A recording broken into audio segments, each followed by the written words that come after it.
The results are in, a primary roundup. Lilly opens a new facility in the Leap District, and Hoosiers get a gas tax break for another month. From the television studios at WFYI Public Media, it's Indiana Week in Review for the week ending May 8th, 2026. Indiana Week in Review is produced by WFYI in association with Indiana Public Broadcasting Stations. Additional support is provided by Par Ritchie. Trump got what he wanted in Indiana Tuesday night.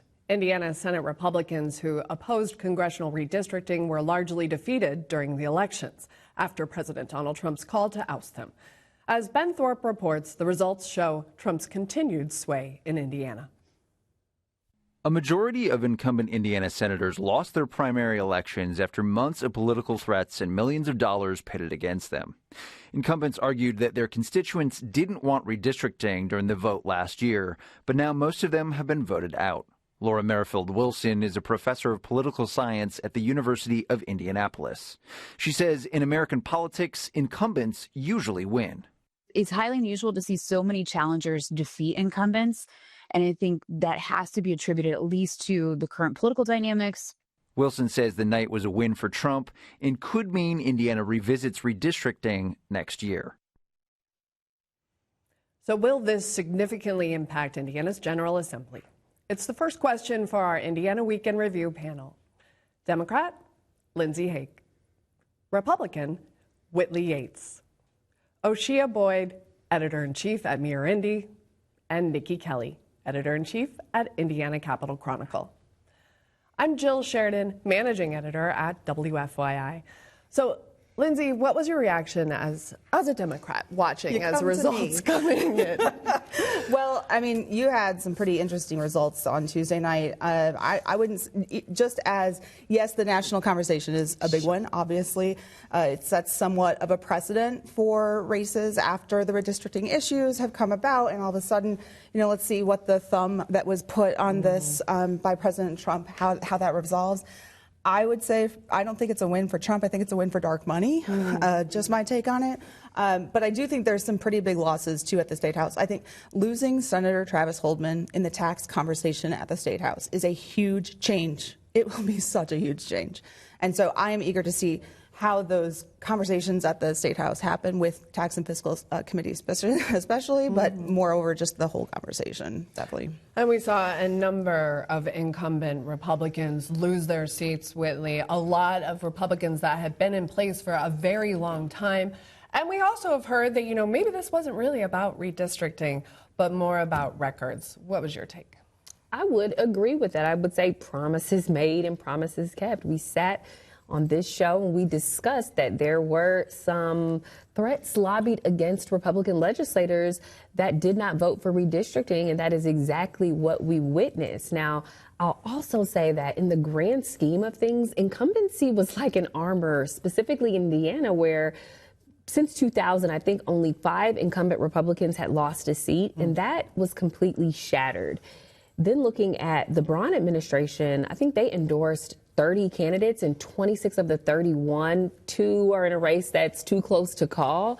And so overall, people were saying, that Braun didn't have the juice, but now he clearly has the squeeze because they are doing exactly what they said they were, and you're seeing the benefits of that. This is an accountability vote, and I've said this before, but politicians don't do what you expect, they do what you inspect. And people were inspecting this vote and showed up to the polls to hold them accountable. Do you think, Niki, this was about redistricting in the end, or were there so many other factors at play? I think redistricting started it all, right? Without the Trump endorsement, you don't get the money, you don't get the huge, outside groups coming in. But once that all came in, all the votes were up, right? There was an anti-incumbent fervor. There were questions about taxes. There were questions about property taxes. There were, they were really digging into their record. And so it all started with redistricting, but that's not the only thing that played a factor. When we did start to see the results coming in and understood that, a lot of these incumbents were going to be losing their seats, what were you thinking, Oseye? And do you think, that this will have a major implication as, the legislature gets back together next year? Yeah, I think, well, what I was thinking is, wow, as I was watching the results come in Tuesday and thinking to points that have been said, what has happened, redistricting, then taxes. We have a lot of people unhappy right now in the state of Indiana with the way things are going. And people have been saying for a long time they want change, and they are voting for change. And so, and also thinking ahead to the general election and what's to come, because that will really let us know just how much of a mandate and just how upset people are with what's going on, because who we put into in the general election we vote for is who will be in the state house. So that will definitely make a difference if the challengers actually make it in there. And we're seeing redistricting now, Lindsay, in so many other states as well. Is this something that Even we're going to just today? Yeah.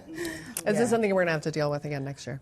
Here in the Indiana legislature, not convinced yet. But hey, I've seen crazier things. You think so? Okay, well, we might want to take a bet on that. But yeah, not that iGaming is a thing.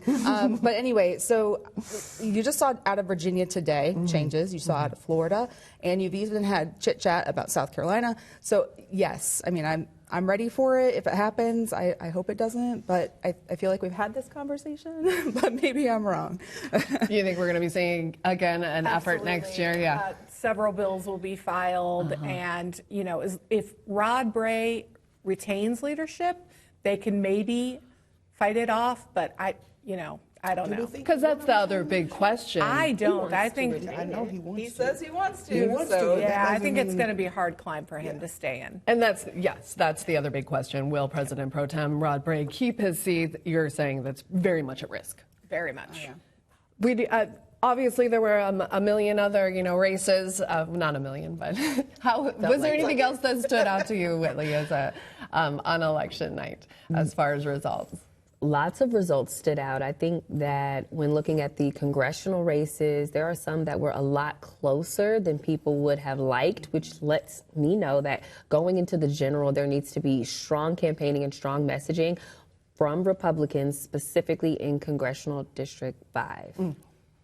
And we saw, as well as some really tight races and voter numbers up a bit, across the board in Indiana, which traditionally does very poorly in primaries. It did. And it was really yucky out. Turnout was still up. came out. In 7th District specifically, that was much higher. And so I think that's an important takeaway, too, that you did have some upsides for this, despite all the crushing, blowback that, primaries are bad for business or what have you. But you saw a lot of turnout increase, and I think that's a good thing. But it also shows, yet again, like, how does that thumb on the scale really work out for leadership? You saw, I'm still kind of weighing how that all happened with, like, the Mitch Daniels versus Mike Braun matchup on some of these mailers. That was interesting. I'm also thinking that people are really beginning to be engaged in the primaries, like really understanding just how important the primaries are. Midterm elections, not just presidential, not just general, but people are really beginning to understand, okay, I need to be at the primary to make my voice heard. So that's what I to mirror Indy and all of your civic engagement work in the And community. every vote counts. I mean, we're still looking at District 23, where it's like More votes right now. Literally, I mean, the deadline every vote for recounts is May 18th. May 15th, I believe, okay, but 15th. We'll be literally counting those provisional ballots, and that race still undecided up in West Central Indiana. And also Northeast Indiana, Senator Brown's Brown. district. Not quite as tight, 15 votes, but that's still something that That's might be remarkable. recounted. I think a lot of people also, even to your point, a lot of people are pushing back too on the primary structure and how it is Yeah. a lot of people were still realizing that they couldn't vote for Secretary of State folks. Right. They couldn't vote for Sheriff. those. And so there was a lot, well, there's a lot of pushback on just the system of how it's built here in Indiana. Yeah. And I think that's a larger conversation More too. awareness of that as well. Well, it's time now for viewer feedback. Every week we pose an unscientific online poll question. This week's question: will Tuesday night's results, when Trump-backed candidates won so many races, have a lasting impact in the General Assembly? Vote yes or no. And a parallel last question posed to viewers: will Trump's threat to get rid of senators who voted against redistricting be successful during the primary election? 8% saying no, 8% saying yes, 92% saying no would not be successful. So I think a lot of people were surprised on Tuesday night. If you would like to take part in the poll, go to WFYI.org/IWIR and look for the poll. Eli Lilly open a new genetic medicine facility in Lebanon's Leap District Innovation District this week. Zach Castle has more on the economic announcement.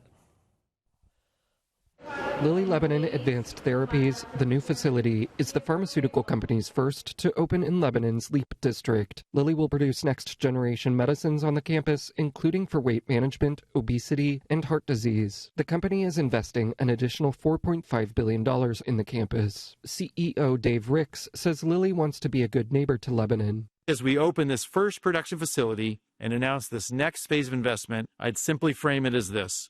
Lilly's legacy of partnership in Indiana continues.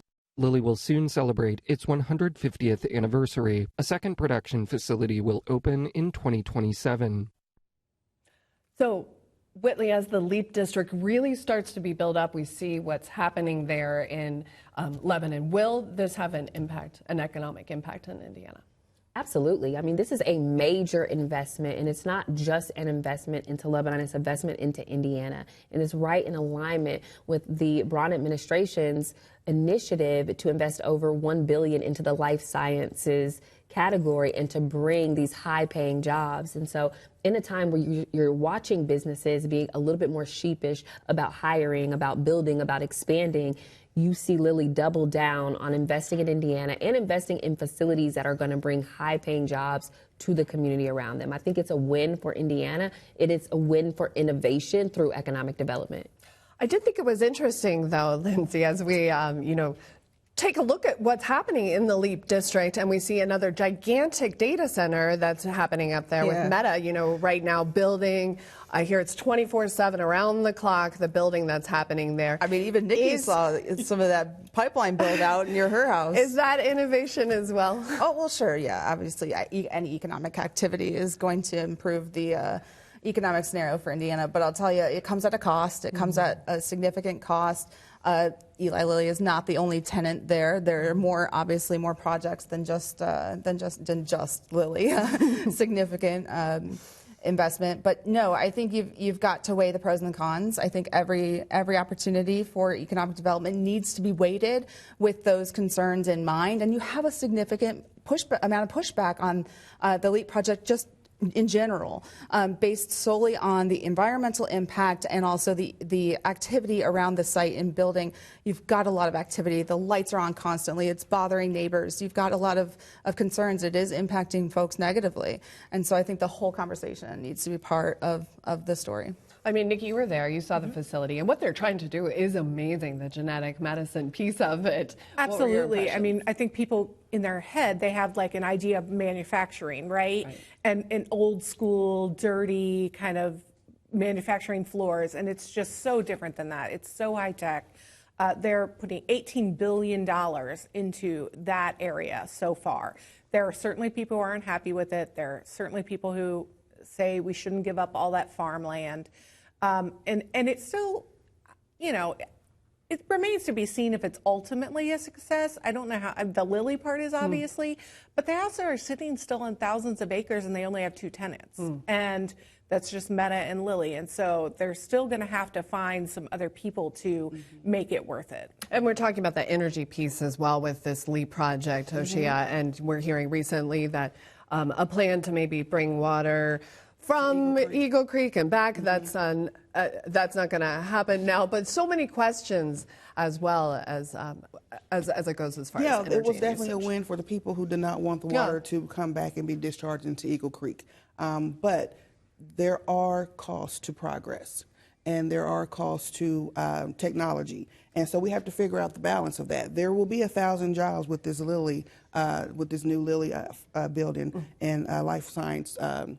I can't think of all the words, sorry. Life sciences industry.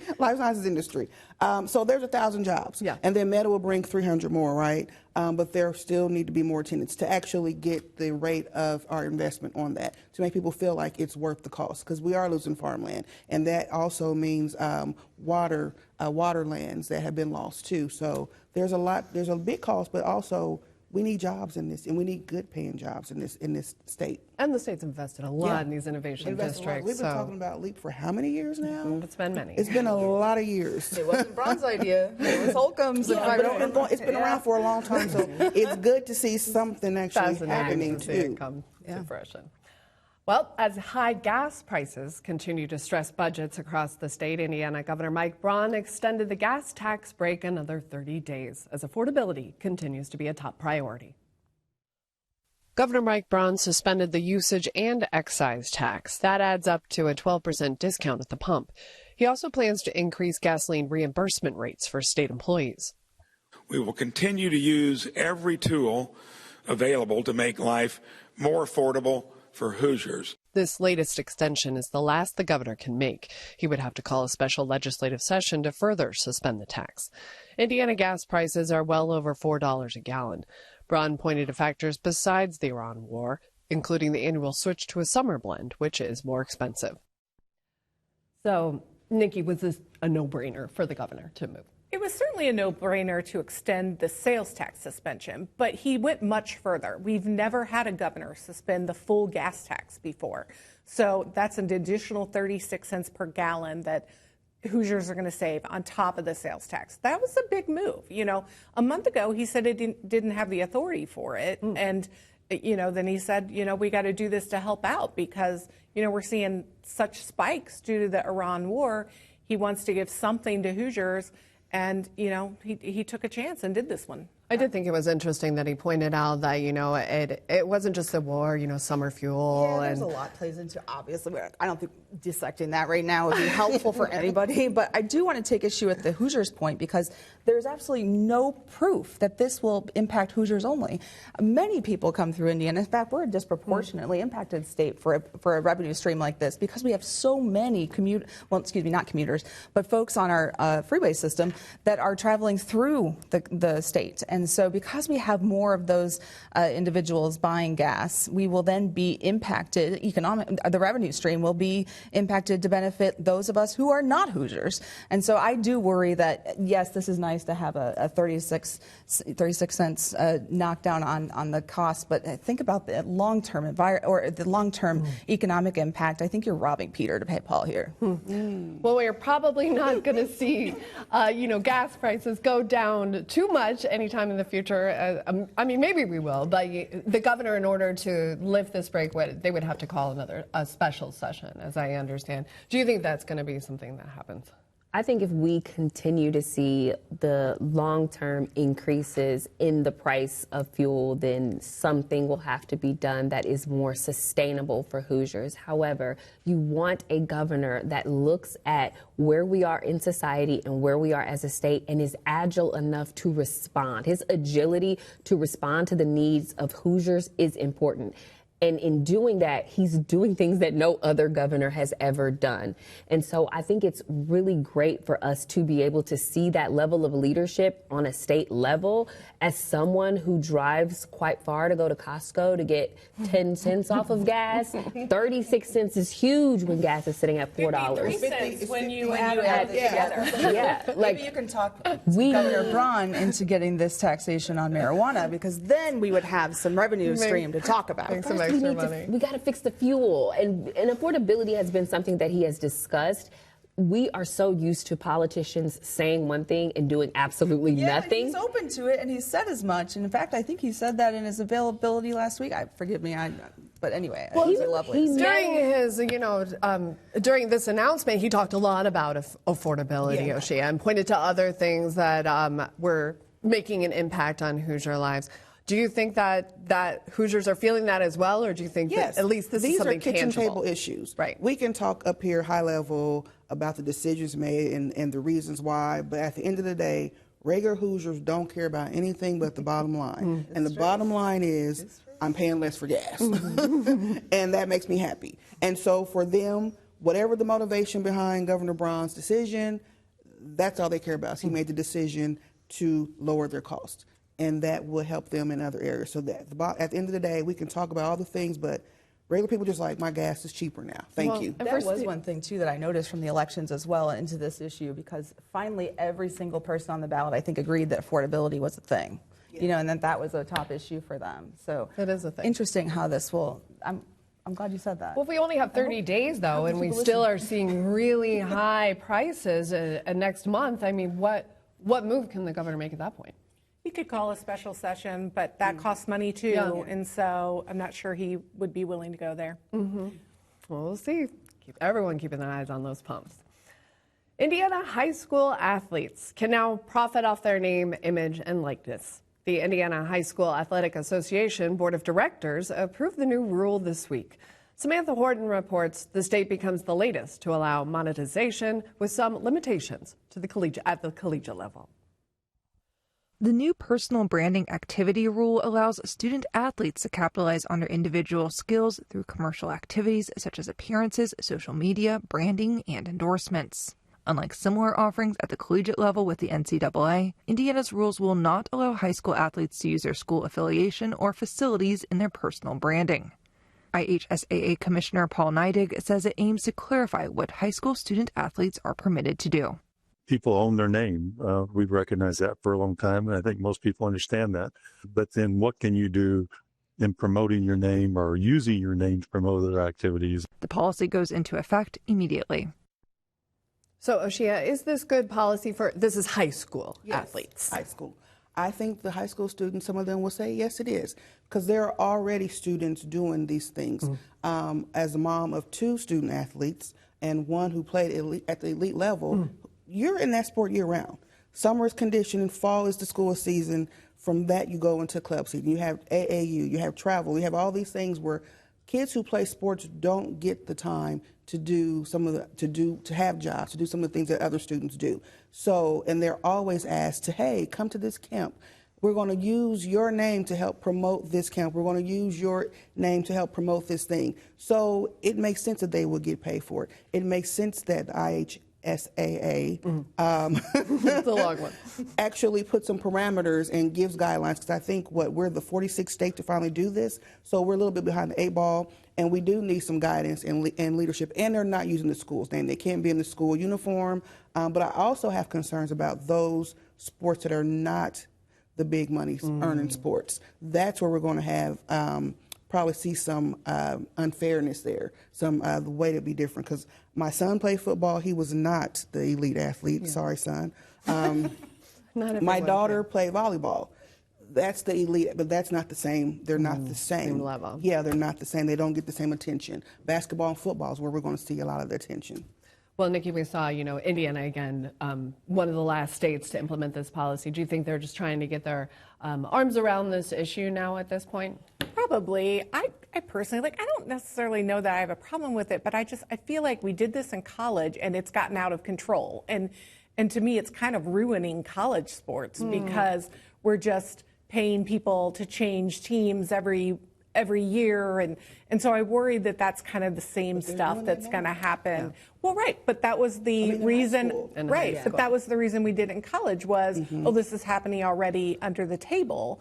But legalizing it didn't. I don't think it has improved college sports. So we'll see how the high school goes. Do you think this puts too much pressure maybe on high school student athletes, or? Absolutely not. I think that there's already pressure on high school athletes to perform, to get scholarships, and to go to college. And I want to frame this in another way. For underprivileged and underrepresented students and athletes, this could change generational poverty within their family. To have the ability to be able to be paid for their name, image, and likeness, and to get sponsorships and contract deals, and their family may be, I don't know, a family that is relying on entitlements, this is major and massive. And I think we really need to honestly take it a step further, and it should actually provide some type of reprieve to the school. So when the school's facilities, their athletic facilities need to be upgraded, it's not a burden necessarily on the taxpayers, and it could be utilized and funded and taxed through the athletes of the school that are engaging with these potentially large donors and vendors. Yeah. Well, the policy does say that athletes cannot, use the school. Yes. The athletes can, right, but the school might benefit. In order to have their athletes participate, we could have within the policy. The details matter. The details Yes, matter. and We that's could have what- made it to where it benefited the athletic program, even if it's just the athletic program, that a portion, 5%, 10% of whatever the athlete is making, that the companies have to pay back to the school system or athletic program. I just want, as a consumer advocate, I just worry about that kid who doesn't have the representation or the know-how to be able to negotiate that scenario to make sure that positive outcome economically for that family is going to happen. That's all. And that's in the minutia, and that's where the devil is. So I mean, certainly it's already happening for some student athletes, Yes. high school student athletes, especially at like the Olympic level. 100%. So to be able to put some yes, guardrails up. Admittedly, this is not my area expertise like it is yours. So, well, that is Indiana Week in Review for this week. Our panel has been Democrat Lindsay Haake, Republican Whitley Yates, Oseye Boyd, editor-in-chief at Mirror Indy, and Niki Kelly, editor-in-chief at Indiana Capital Chronicle. You can find Indiana Week in Review's podcast and episodes at WFYI.org/IWIR or on the PBS app. I'm Jill Sheridan, managing editor at WFYI. Join us next time because a lot can happen in an Indiana week.